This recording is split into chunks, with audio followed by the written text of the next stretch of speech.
भाई तेजस्वी के नेतृत्व में सरकार 2025 में, जनता ने तो 20 में बना दिया था।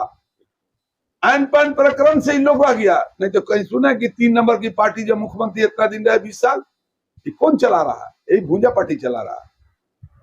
3 महीने 40-50 गो एमएलए हो और इस सरकार चली भूंजे पार्टी चला रहा है। दिया कि हमारे तमाम अजीज साथियों, राष्ट्रीय जनता दल अल्पसंख्यक प्रकोष्ठ के सभी जिला अध्यक्षों को सूचित किया जाता है कि दिनांक 22 जून 2025 को अपने अपने जिले में अल्पसंख्यक प्रकोष्ठ की बैठक बुलाकर 29 जून 2025 को पटना के गांधी मैदान में आयोजित होने वाले वक्फ बचाओ संविधान बचाओ कॉन्फ्रेंस में शामिल होने के लिए तैयारी की समीक्षा करें। तमाम जिलाध्यक्ष को हम लोग 22 की कल ही बैठक हुई है पूरे बिहार में हर जगह। नमस्कार, आदाब, सलाम, सत श्री अकाल। आप देखना शुरू कर चुके हैं SR न्यूज। मैं रिजवी, मेरे साथ मौजूद हैं आरजेडी के अल्पसंख्यक प्रकोष्ठ के प्रदेश अध्यक्ष है जनाब अनवर साहब। पहला मुद्दा इनसे बात करने का मेरा यही रहेगा, 29 तारीख को गांधी मैदान भरने के लिए वक्फ बचाओ दीन बचाओ सम्मेलन होने जा रहा है, जिसमें कहीं न कहीं राजनीतिक पार्टी भी शामिल होंगे। जैसा कि समझ में आ रहा है कि इसमें लालू प्रसाद यादव भी शामिल हो सकते हैं, तेजस्वी प्रसाद यादव भी शामिल हो सकते हैं और राहुल गांधी का भी, जैसा सबने सुनने में आ रहा है सूत्रों से, कि वो भी शामिल हो सकते हैं। लेकिन ये अल्पसंख्यक वक्फ बचाओ संविधान बचाओ को लेकर जो राजनीतिक पार्टी इसमें शामिल हो रही है, उसी विषय में इनसे बात करना चाहिए। अल्पसंख्यक प्रकोष्ठ के आप प्रदेश अध्यक्ष हैं, बड़ा सम्मेलन में वक्फ बचाने का जो मुहिम लगातार चल रहा है, क्या लगता है गांधी मैदान का सफल आयोजन कैसा रहेगा? देखिए, सबसे पहले आपको इस बात की जो है अपने प्रकोष्ठ की जानिब से जो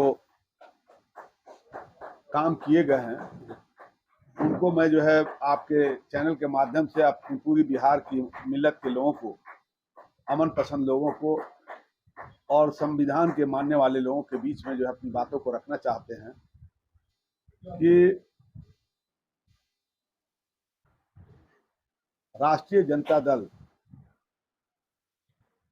हमेशा मजलूमों की, गरीबों का, बैक बेंचर का और जब भी जो है इंसानियत को कुचलने वाले लोग जो है फन फैलाने का काम किए हैं, तो उनके खिलाफ जो हमेशा राष्ट्रीय जनता दल के जो सबसे बड़े नेता हैं, हिंदुस्तान में सेकुलरिज्म के सबसे बड़े नेता लालू यादव जो है, उस लड़ाई को हमेशा लड़ने का काम किया है। चाहे आपके आरक्षण के मुद्दे का सवाल हो, एनआरसी का मामला हो, सीए का मामला हो, चाहे 3 तलाक का मामला हो, हमेशा बढ़ चढ़कर सदन से लेकर सड़क तक लड़ने का काम है। और कभी भी इस मुल्क में फिरका वाराना फसाद करने वाले लोग जो मुल्क की जमहूरियत को कुचलना चाहते हैं, इंसानियत को, इंसान के साथ रहने देना नहीं चाहते, जो कहीं भाई और भाई को जो आपस में लड़ाना चाहते हैं, जो कहीं संविधान के परचम को नहीं मानते, संविधान के कॉन्स्टिट्यूशन को नहीं मानते, वो मानते हैं बंच ऑफ थॉट। तो वो लोग जो है, चाहे आप देखे होंगे कि आडवाणी जी जब रथ यात्रा लेके निकले तो इस मुल्क में कोई माई का लाल पैदा नहीं हुआ जो उनके रथ को रोक सके। लेकिन हिंदुस्तान का सबसे बड़ा सेकुलर नेता और सरजमीन पर अपनी कुर्सी को दांव पर लगाकर उन्होंने आडवाणी के रथ को रोका ही नहीं, बल्कि उनको अरेस्ट करके मसान जोड़ में डालने का काम। इससे पता चलता है कि हमारे लिए कुर्सी बड़ी नहीं है, इंसानियत बड़ी है, जमहूरियत बड़ा है और हमारे लिए संविधान सबसे बड़ा ऊपर है। उसी कड़ी में जब 3 तलाक का भी मामला आया हो, एनआरसी का मुद्दा आया हो, हमेशा बढ़ चढ़कर राष्ट्रीय जनता दल परिवार ने बढ़ चढ़कर हिस्सा लिया। अभी वक्फ बिल अमेंडमेंट जो है, वक्फ बिल अमेंडमेंट जब लाया गया तो उसमें भी आप देखे होंगे कि जब धरना जो है यहाँ दिया गया गर्दनी बाग में, तो उस बीमारी की हालत में 80 साल का आदमी, जिनको डॉक्टर ने मना कर रखा था, फिर भी वो जो है धरना स्थल पर अपने ही नहीं भाई तेजस्वी के साथ पहुंच के उस धरने का समर्थन किया और इस बिल का मुखालफत किया, जिसमें तमाम राष्ट्रीय जनता दल के प्रकोष्ठ के साथ ही बाजाबता बैनर होर्डिंग के साथ वहां पहुंच के उसको समर्थन करने का काम हमारे नेतृत्व में किया था। अब जो 2019, ये जो 29 जून 2025 का सवाल है, तो हमारी पार्टी का स्पष्ट मानना है कि हम इसका समर्थन करते हैं, पहले भी किया, आज भी करेंगे। और उसी कड़ी में हमने एक लेटर इशू किया 20/6/2025 को, और उसमें लेटर में हमने दिया कि वक्फ बचाओ संविधान बचाओ कॉन्फ्रेंस पटना के गांधी मैदान में दिनांक 29 जून 2025 को शामिल होने के संबंध में हमने दिया कि हमारे तमाम अजीज साथियों, राष्ट्रीय जनता दल अल्पसंख्यक प्रकोष्ठ के सभी जिला अध्यक्षों को सूचित किया जाता है कि दिनांक 22 जून 2025 को अपने अपने जिले में अल्पसंख्यक प्रकोष्ठ की बैठक बुलाकर 29 जून 2025 को पटना के गांधी मैदान में आयोजित होने वाले वक्फ बचाओ संविधान बचाओ कॉन्फ्रेंस में शामिल होने के लिए तैयारी की समीक्षा करें। तमाम जिलाध्यक्ष को हम लोग 22 की कल ही बैठक हुई है पूरे बिहार में हर जगह जितने जिला, और उसमें कहा गया कि आप जो है, हमारी ज्ञात है कि राष्ट्रीय जनता दल वक्फ कानून के खिलाफ हमेशा से संगठन के साथ मिलकर सड़क से लेकर सदन तक आवाज उठाने का कार्य किया है। अतः आप तमाम साथियों से गुजारिश है कि उस कार्यक्रम, उस कॉन्फ्रेंस में को सफल बनाने के लिए बढ़ चढ़कर हिस्सा लेने का काम करें। मैंने जिलाध्यक्ष को भी दिया, जो एक कॉपी आपके चैनल पर तमाम अपने प्रदेश के पदाधिकारियों को भी दिया कि बढ़ चढ़ के हिस्सा ले। तो मैंने जो है अपने दायित्व का, अपनी जिम्मेवारी का पूरी तरह मुस्तैदी के साथ, कोई हमको कहने नहीं आया इमारत के लोग, चाहे all India Muslim personal law board में, लेकिन मेरा एक कलमागो होने के नाते मेरा फर्ज बनता था कि हम इस मामले को, जो हमारे मसाजिद पर, मदरसे पर, हमारे खानकाह पर, हमारी मस्जिदों पर जो हमला हो रहा है, यहां तक कि हम जो दफन करने वाली जगह 2 गज, उसको भी कहीं ना कहीं अमानी अडानी से लुटवाने का जो काम किया जा रहा है, ये वही एक सोची सजवी साजिश है। तो उसका जमकर हम लोग मुखालफत करेंगे, ये मेरी सोच है। और इस कड़ी में मुझे लगता है कल हम दानापुर में भी ये जो है वक्फ काले कानून के खिलाफ वहां लोग उसमें शामिल थे, और उसमें अमीर शरीयत भी आए थे। देखिए ये जो है अमीर शरीयत है, और उसमें मैंने खिताब किया कि ये कानून क्यों हम लोगों के लिए जो है काला कानून है, इसकी मुखालफत हम क्यों करते हैं, और इस तमाम चीजों को लेकर हम लोगों ने जम के जो है उसकी तैयारी की है। और मुझे लगता है कि बिहार से, तमाम खित्ते से जब सूचना मिल रही है कि झारखंड, बिहार, पूरे बिहार से ही नहीं, बाहर के जो है प्रदेशों से, हमको लगता है 10 लाख से ऊपर लोग आएंगे। गांधी मैदान छोटा पड़ेगा। वक्फ बचाओ संविधान बचाओ कॉन्फ्रेंस करने की जरूरत क्या पड़ी, ये बड़ा इंपॉर्टेंट सवाल हम आपसे करने जा रहे हैं। जरूरत इसलिए कि पहले से तो मुसलमानों ही के जीवन में थी वक्फ पूरी तरीके से, लेकिन ये आज इस तरीके से कॉन्फ्रेंस कहीं ना कहीं करने की जरूरत कैसे पड़ी गांधी मैदान? देखिए, ये जो वक्फ कानून जो अमेंडमेंट किया गया है, हम उस अमेंडमेंट के खिलाफ, वक्फ पर यूजर का जो उसमें है, उन मामले में कहीं भी किसी तरह का आपको जो है आर्टिकल 16, 15 तमाम जगह जो है आपका जो है उल्लंघन हुआ है। और उस मामले में कहीं ना कहीं हमारे संवैधानिक तरीके से जो अधिकार थे, जैसे बहुत सी चीजें वक्त जो है, हम कभी भी, कोई भी आदमी जो है, हम अपने हम जो है प्रॉपर्टी को, उससे वक्त को जो है डोनेट कर देते। अब वो इस तरह से आप डोनेट नहीं कर सकते। इवन गैर मुस्लिम भी करते थे, वो सवाब की नियत से किसी अदारे को दे देता था, वक्फ करता था, जिसमें स्कूल, कॉलेजेस, मदारिस तमाम चीजें खुलती थी। आप देखते होंगे बहुत से जगह मस्जिद नहीं होती, मस्जिद की जमीन दूसरे गैर मुस्लिम के लोग, वो लोग ही दे देते हैं। तो ये वक्फ कानून सिर्फ मुसलमानों का मामला नहीं है, ये सिख, बौद्धिस्ट तमाम लोगों के जो है, उनके जो स्वतंत्रता है, जो कॉन्स्टिट्यूशन में आपको मिला है, जो अधिकार मिला है, उस पर कहीं ना कहीं हमला है।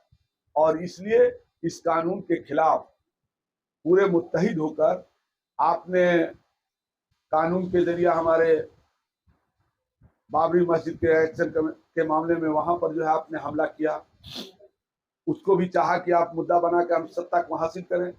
एनआरसी लाए, सीए लाए, 3 तलाक लाए, सब जगह हम लोगों ने कहीं ना कहीं, भारत के संविधान को मानने वाले लोग हैं, हम लोगों ने सम्मान करके उसको कबूल किया।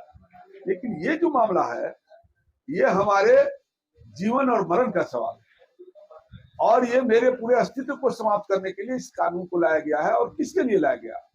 जो इनके पार्टनर लोग हैं, अडानी एंड कंपनी, जिसका जो है देख रहे होंगे वक्त की जमीन पर ही बॉम्बे में बनाया हुआ है, जो मकान है अटलांटा की क्या है, समझे, वो गरीब तमाम वक्त की जमीन है, उसको अडानी के जो अंबानी के जो है ना नाम से जो है उसको दे दिया गया, 100 साल का लीज दे दिया।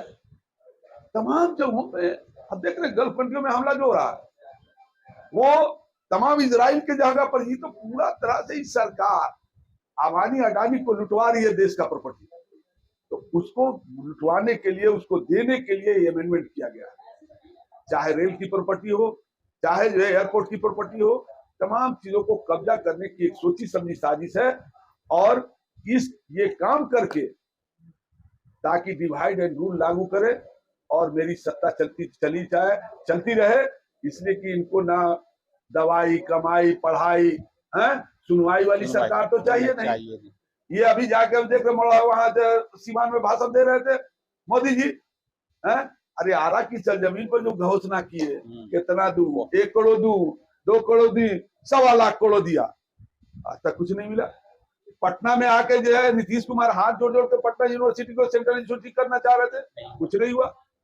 यहाँ सीवान में भाषण होती है, वहां बताइए कि जितना चीनी मिल है सब बंद है, वो कहे थे कि चीनी मिल में हम पहुंचकर चालू करेंगे तो हम चाय पिएंगे, कहाँ गया उनका चाय, कहाँ उनका चाय गया। वहां जो भी अभी है, आदरणीय लालू यादव ने जो चक्का मिल और 3-3, 4-4, 5-5 कारखाना खोला, वही वहां जो रोजगार मिला, लालू यादव की देन है कि यूनिवर्सिटी खोले। लालू यादव का भाई तेजस्वी के नेतृत्व में 17 महीने के कार्यकाल में जो कोरोना काल में लाखों गरीब मरे थे, उनको रोजगार का सृजन जो है बिहार की सरजमीन पर 17 महीने के कार्यकाल में लगभग 3.5 लाख लोगों को रोजगार दिया। ये है भाई तेजस्वी का जो है संकल्प। और आज के दिन नामांकन का दिन था, वैसी शख्सियत का जो पूरी इंसानियत को बचाने के लिए अपनी जिंदगी कुर्बान कर दिए, अपने उनको तमाम ही बंच ऑफ थॉट के मानने वाले लोग, कहीं ना कहीं मनुस्मृति के मानने वाले लोग, उनको सदन में से रोकने के लिए, काहे कि एक आदमी सब पर भारी था, तो उसको सदन जाने से रोकने के लिए ऐन पैन प्रकरण करके उनको साजिश के तहत जो फंसाया है। लेकिन लालू यादव बड़ी चीज है। आपने कहा कि 17 महीना, उससे पहले नीतीश कुमार कह रहे थे कहां से नौकरी देगा, पैसा कहां से लाएगा, अपने बाप के यहाँ से लाएगा, लेकिन तेजस्वी प्रसाद अब जब डिप्टी सीएम बने उन्होंने नौकरी देके वो भी किया। जनगणना की बात आई, तेजस्वी यादव उसको भी करा के दिखाया। वृद्धा पेंशन, विकलांग पेंशन 400 से 1500 करना, वो भी नीतीश कुमार कर दिए। तो कहीं न कहीं ये तेजस्वी का जितना रोल मॉडल था वो नीतीश कुमार अपनाना शुरू कर दिए हैं क्या? नीतीश कुमार आज के वक्त में नीतीश कुमार की सरकार नहीं चल रही है। नीतीश कुमार एक स्टैचू है, उनका सही मानों में स्वास्थ्य सही नहीं है। वो जो दोहराते हुए आपके चैनल पर खराब लग रहा है। उसी तरह से कई मंचों पर जो शेयर किया महिलाओं के साथ, महिला का माननीय नीतीश कुमार जी जो है मुख्यमंत्री जी आ रहे हैं, उनका हम लोग धन्यवाद करते हैं, तो धन्यवाद करने के पकड़ ही लेते हैं। अब लीजिए ऐसा ऐसा काम करते थे कभी।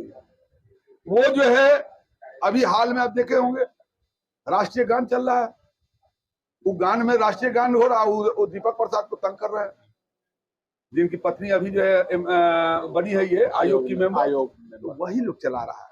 डीके जो है ना, दीपक प्रसाद एंड कंपनी, 3.5 लोग जो कहता है लोग हमारे नेताजी कि भूजा पार्टी चला रहा, वही भूजा पार्टी सरकार चला रही है। का योजना तो वृद्धा पेंशन वाला तो पास कर दिया, 1100 रुपया तो घोषणा होगी, अब 1100 मिलेगा। 1500 बोले थे, 1100 कर दो। जो तेजस्वी जो लकीर खींचे, पहले बिहार में नौकरी सरकारी होती थी, सब कॉन्ट्रैक्ट, शिक्षक बहाली संविदा पर, प्रोफेसर बहाली संविदा पर, संभालने में कलर किरानी की बहाली संविदा पर, आपको चले जाइए सर्किट हाउस संविदा पर। ये ये चीज चला हुआ था, उस ट्रेंड को भाई तेजस्वी ने 17 महीने के कार्यकाल में जो घोषणा किया था कि पहली कलम से 10 लाख रोजगार देंगे, वो 17 महीने के कार्यकाल में इसी शर्त पर इनको मुख्यमंत्री बनाए हैं हम लोग कि मेरी कुर्सी जो है मुख्यमंत्री की बड़ी नहीं है, आप कुर्सी ले लो, लेकिन मेरा जो घोषणा पत्र है उसको लागू करो। और यही वजह है कि गांधी मैदान जो खेल के मैदान से जाना जाता था, मेला के नाम से जाना जाता था, वहां 3.5 लाख लोगों को हमने रोजगार दिया। एक रोजगार सरकारी पक्की नौकरी, जो नियोजित शिक्षक दर दर का ठोकर खा रहे थे, लाठी खा रहे थे, उनको हमने पक्कीकरण किया। हमने कहा पहले जो इतने जो मेडल लाते थे खिलाड़ी, वो इसी तरह से गलियों में भटकते रहते थे। आज तेजस्वी के पास आते थे और अपना जो है अपनी पीड़ा बताते थे। उसने अब 17 महीने के कार्यकाल में अपने किया कि मेडल लाओ, नौकरी पाओ। ये कौन विजन दिया? भाई तेजस्वी दिया। उसने कहा कि हम सरकार में आएंगे तो हम जो है गरीबों को, माने महिलाओं को 2500 रुपया पेंशन देंगे, माई बहन सम्मान योजना, माई बहन सम्मान योजना। उसको जो है जब ये आवाज उठाए तो ये जो है चले आए, लीन डाउन हो गए, दिए ना, वृद्धा पेंशन को बढ़ाए ना, ये तेजस्वी का देन। आज नौकरी जितनी भी बढ़ रही है, कहीं किसी विभाग में हो रही है, प्रोफेसर की, डॉक्टर की, पहले प्रोफेसर की सब संविदा, ये तो आदरणीय लालू यादव प्रोफेसर की बहाली की है, डायरेक्ट कमीशन से, यूनिवर्सिटी कमीशन से, बीपीएससी कमीशन से जितने टीचर्स की बहाली हुई, आज वही चीजों को लागू किया जा रहा है। इससे पता चलता है कि नीतीश कुमार का विजन खत्म हो गया। भाई तेजस्वी का जो विजन है, जो सोच है, उसको लोग जमीन पर ला रहे हैं। इसलिए आने वाले दिनों में भाई तेजस्वी के नेतृत्व में सरकार 2025 में, जनता ने तो 20 में बना दिया था, एन पैन प्रकरण से इन लोग आ गया। नहीं तो कहीं सुना कि 3 नंबर की पार्टी जब मुख्यमंत्री इतना दिन रहे 20 साल, ये कौन चला रहा है? यही भूंजा पार्टी चला रहा है। 3 महीने 40-50 गो एमएलए हो और इस सरकार चली भूंजे पार्टी चला रहा है, समझे? बंच ऑफ थॉट के मानने वाले चला रहे हैं।